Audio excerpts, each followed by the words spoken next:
Moms kitchen আপনাদেরকে স্বাগত। কাছে এবং দূরে, দেশ এবং দেশের বাইরে আমার ভিডিওটা যে যেখান থেকে দেখছেন, আপনাদের কাছে আমার অনেক অনেক ভালোবাসা দোয়া রইল। আশা করি আপনারা ভালো আছেন। আজ আমি আপনাদের সঙ্গে শেয়ার করব, আমি বাড়িতে যেভাবে বানাই ওটাই আজকে আপনাদের সঙ্গে শেয়ার করব। আজ আমি আপনাদের সঙ্গে শেয়ার করব একটা ছোলা ভুনার রেসিপি। আপনারা আমার সাথে থাকুন, দেখতে থাকুন আমি কিভাবে ছোলা ভুনার রেসিপিটা বানাচ্ছি আর কী কী উপকরণ লাগছে। ছোলাটা আমি রাত্রে ভিজিয়ে রেখেছিলাম, খুব সুন্দর ভিজে গিয়েছে। হ্যাঁ, এবার আমি সেদ্ধ করে নেব। তবে বন্ধুরা একটা কথা, কি ছোলা যখন রেসিপি বানাবেন আগের দিন রাত্রে ভিজিয়ে রাখবেন। হ্যাঁ, যত ছোলাটা ভিজবে তত ছোলার স্বাদটা বাড়বে আর খুব তাড়াতাড়ি সেদ্ধ হয়ে যাবে। ছোলাটাকে আমি সেদ্ধ করে নিয়েছি বন্ধুরা, খুব ভালো করে সেদ্ধ করে নিয়েছি। এখানে আছে আমার রসুন কুচি, আদা কুচি, লঙ্কা কুচি, টমেটোর কুচি, ধনে পাতার ডান্ডা আর পেঁয়াজ কুচি।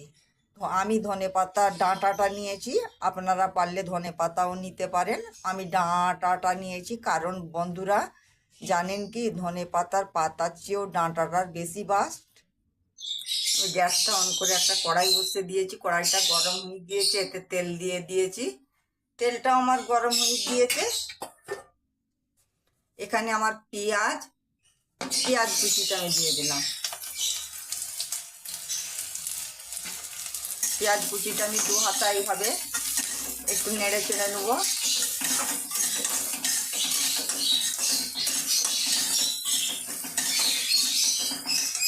এখানে আমার আদা কুচিটা দিয়ে দিলাম, রসুন কুচিটা দিলাম আর লঙ্কা কুচিটা দিলাম।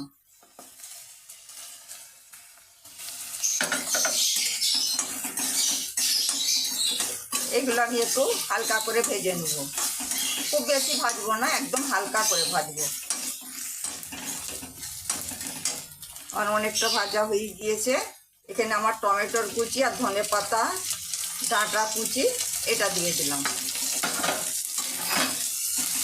এটা দিয়েও আমি হালকা করে একটু ভেজে নেব। আমার এগুলো ভাজা হয়ে গিয়েছে। ছোলাটা যে আমি সেদ্ধ করে রেখেছিলাম বন্ধুরা, এর মধ্যে ছোলাটা দিয়ে দিলাম।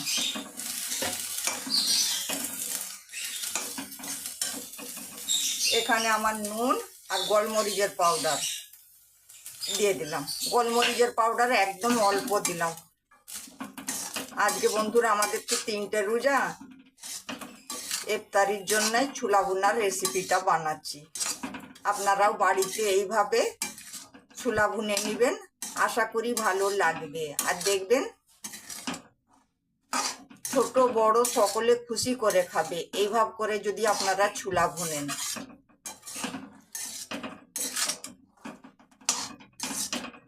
প্রত্যেক দিন একই রকম ভাবে ছোলা খেতে ভালো লাগে না।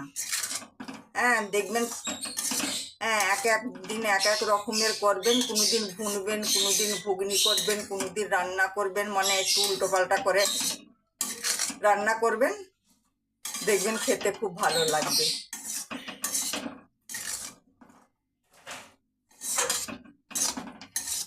একই রান্না প্রত্যেক দিন ভালো লাগে না।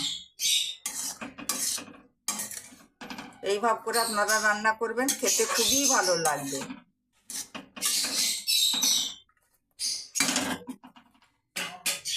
1 মিনিটের জন্য ঢেকে দিলাম।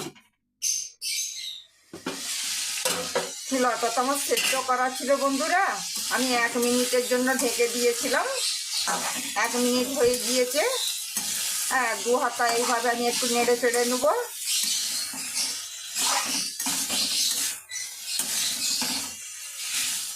একঘেয়েমি খেতে খেতে যখন ভর হয়ে যাবে, হ্যাঁ, তখন একটু পেল্টে পেল্টে এইভাবে রান্না করবেন, দেখবেন খেতে ভালো লাগবে।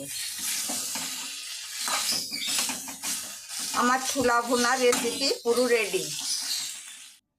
ছোলা ভুনার রেসিপি পুরো রেডি। আমার ভিডিওটা ভালো লাগলে প্লিজ বন্ধুরা আমাকে লাইক কমেন্ট শেয়ার করে দিবেন, আর আমার চ্যানেলটা আপনারা সাবস্ক্রাইব করে দিবেন। তাতে আমার নতুন নতুন রেসিপি কিন্তু সহজেই আপনাদের কাছে পৌঁছে যাবে। আর আপনাদের কাছে আমার অনেক অনেক ভালোবাসা দোয়া রইল। আপনারা ভালো থাকবেন, সুস্থ থাকবেন। আল্লাহ হাফেজ।